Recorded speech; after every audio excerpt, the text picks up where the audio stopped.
Welcome back once again friend हमारे इस प्यारे से प्लेटफॉर्म पे जिसका नाम है त्रिशांत एकेडमी। और दोस्तों on behalf of Rohini institute मैं आपका मिश्रा सर लेके आया हूँ आपके लिए आईटीआई इलेक्ट्रीशियन ट्रेड का सेमेस्टर फर्स्ट का टॉप 25 क्वेश्चंस। जी हाँ, ये पार्ट नंबर 6 है हमारी सीरीज़ का।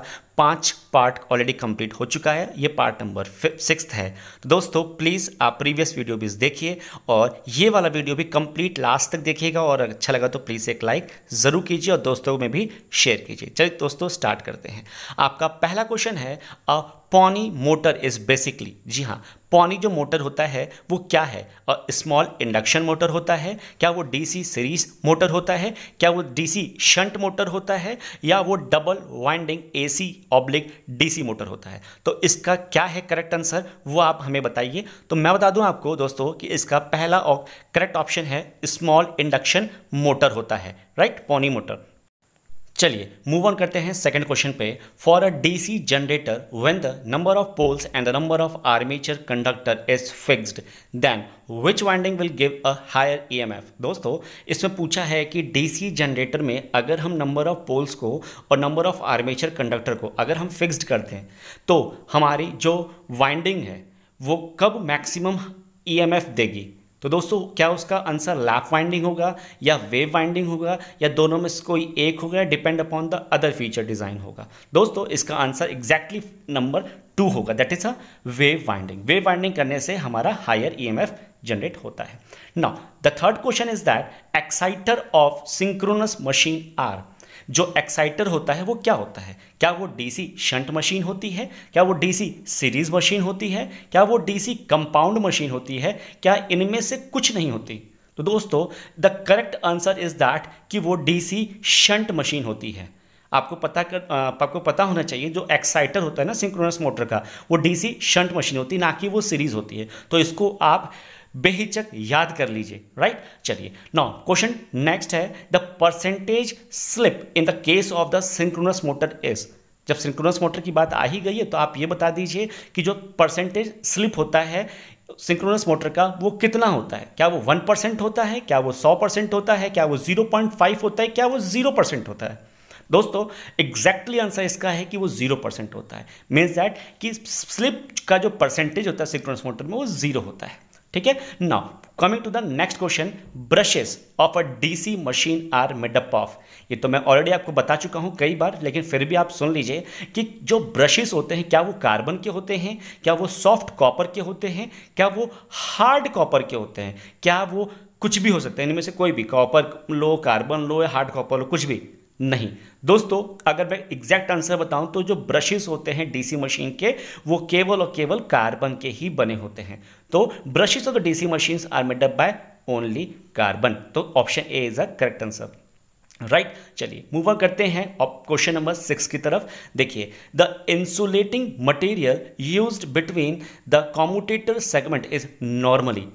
क्या होता है वो? क्या वो ग्राफाइट का बना होता है? क्या वो पेपर का बना होता है? क्या वो माइका होता है? क्या वो इंसुलेटिंग वार्निश होता है? दोस्तों इसमें बोला है कि जो इंसुलेटिंग मटेरियल हम लगाते हैं ना बिटवीन द कम्यूटेटर सेगमेंट, वो किस चीज़ का बना होता है? दोस्तों इसका एग्जैक्ट आंसर है माइका। जी हाँ, वो माइका का बना होता है जो इंसुलेटिंग मटेरियल को हम बीच में रखते हैं कम्यूटेटर के, राइट। इसमें कंफ्यूज मत होइए क्या वो कोई प्रकार का कंडक्टर होता है, राइट। चलिए मूव करते हैं नेक्स्ट क्वेश्चन पे। अ DC generator, a brushes on commutator remain in contact with the conductor which lie under the south pole, lie under the north pole, lie under interpolar region या are farthest from the pole। दोस्तों ये question पूछ रहा है कि DC generator में जो brushes होते हैं कम्यूटेटर में, कम्यूटेटर के ऊपर, वो कहाँ पे होते हैं? क्या वो साउथ पोल के पास होते हैं, अंडर द साउथ पोल, या नॉर्थ पोल अंडर द, या इंटरपोलर रीजन में होते हैं? दोस्तों इसका करेक्ट आंसर यही होगा कि लाई अंडर द इंटरपोलर रीजन। वो कोई साउथ और नॉर्थ पोल के अंडर में नहीं होता।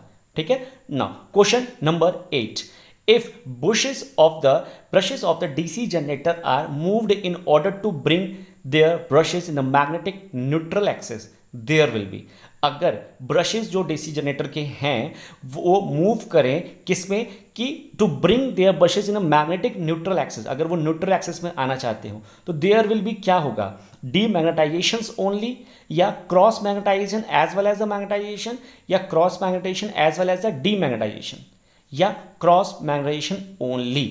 तो क्या ऑप्शन सही होगा दोस्तों, इसका option number C, that is cross magnetisation भी होगा एज वेल एज डीमैग्नेटाइजेशन भी, मैग्नेटाइजिंग भी होगा अगर वो मैग्नेटिक उसमें रीजन में आते हैं तो।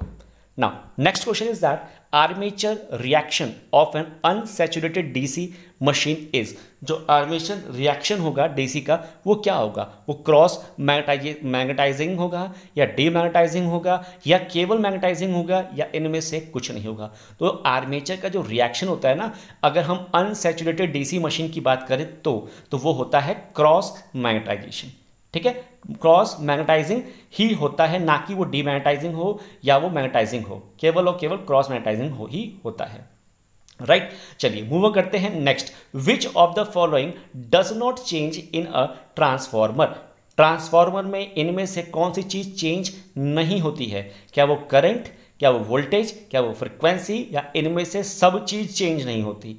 तो दोस्तों आपको ये पता होना चाहिए, बेफिक्र होकर जानिए इसको और याद कर लीजिए कि ट्रांसफॉर्मर में केवल और केवल एक ऐसी लौती चीज है और वो है फ्रिक्वेंसी। जी हाँ, फ्रिक्वेंसी एक ऐसा चीज है जो कभी चेंज नहीं होता है ट्रांसफार्मर का, बाकी करंट और वोल्टेज तो चेंज होते ही हैं, राइट। चलिए नेक्स्ट क्वेश्चन की मूव करते हैं।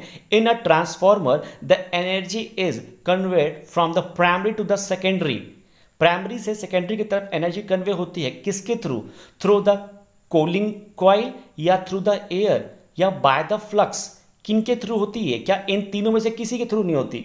तो दोस्तों आपका करेक्ट और सही आंसर होगा बाय द फ्लक्स। जी हाँ, बाय द फ्लक्स ही आपका एनर्जी प्राइमरी टू सेकेंडरी में मूव करती है, कोई कूलिंग कॉइल, कोई एयर, कोई फ्लक्स, मतलब कोई कुछ नहीं, तो केवल और केवल फ्लक्स होता है, राइट।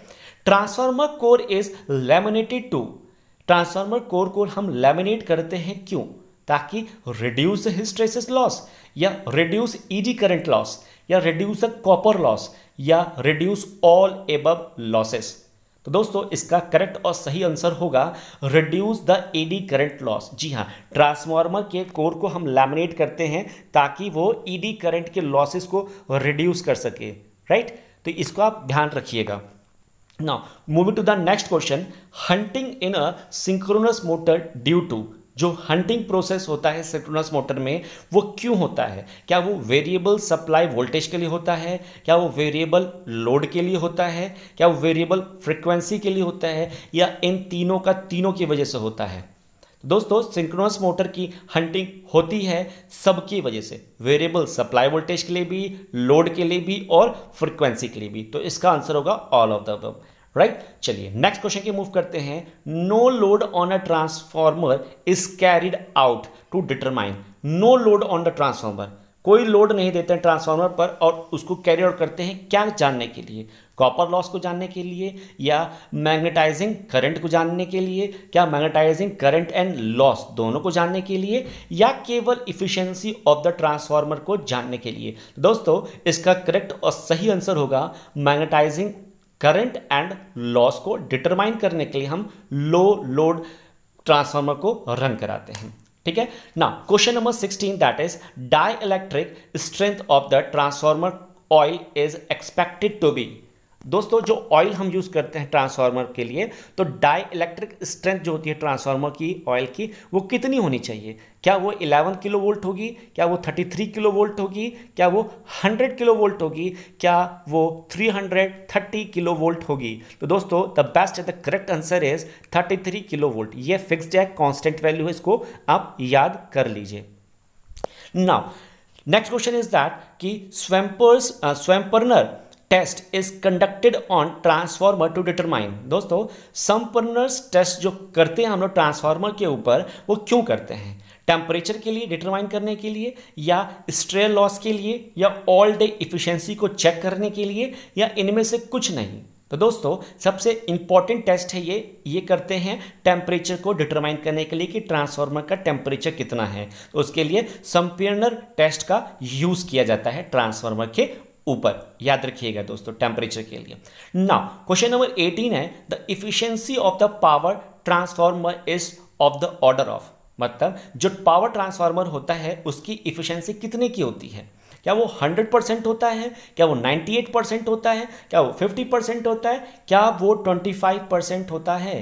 तो दोस्तों इसका करेक्ट और सही आंसर है 98%। जी हाँ, 98% इफिशियंसी होती है पावर ट्रांसफार्मर की, याद रखिएगा दोस्तों, राइट। चलिए मूव ऑन करते हैं नेक्स्ट क्वेश्चन की तरफ। The frame of the induction, जी हाँ, the frame of the induction motor is usually made up of, जो फ्रेम होता है इंडक्शन मोटर का वो किसका बना होता है? क्या वो सिलिकॉन स्टील का बना होता है?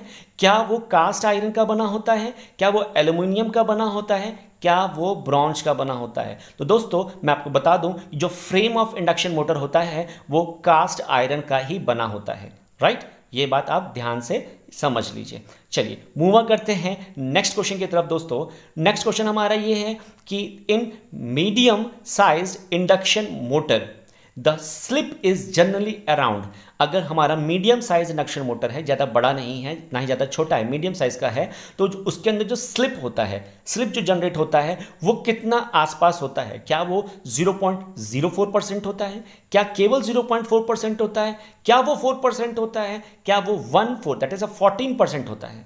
तो दोस्तों इसका करेक्ट आंसर है 4%। जी हाँ, मीडियम साइज इंडक्शन मोटर का जो स्लिप होता है केवल वो 4% ही होता है। नाउ नेक्स्ट क्वेश्चन दोस्तों, in squirrel cage induction motor, जो स्क्वायरल कैज इंडक्शन मोटर होता है, the rotor slot are usually given slight screw in order to, जो रोटर स्लॉट होता है ना उसको हम स्लाइटली स्क्रू करते हैं, वो क्यों करते हैं और वो किस लिए करते हैं? In order to reduce the windage losses, मतलब विंडेज लॉसेस को रिड्यूस करने के लिए, क्या एडी करंट को रिड्यूस करने के लिए, क्या accumulation of dirt and dust को रिड्यूस करने के लिए हम स्क्रू करते हैं उसको, क्या हम मैग्नेटिक हम्प को रिड्यूस करने के लिए करते हैं? तो दोस्तों स्क्वायरल कैज इंडक्शन मोटर को हम करते हैं स्क्वायरल के लिए, राइट।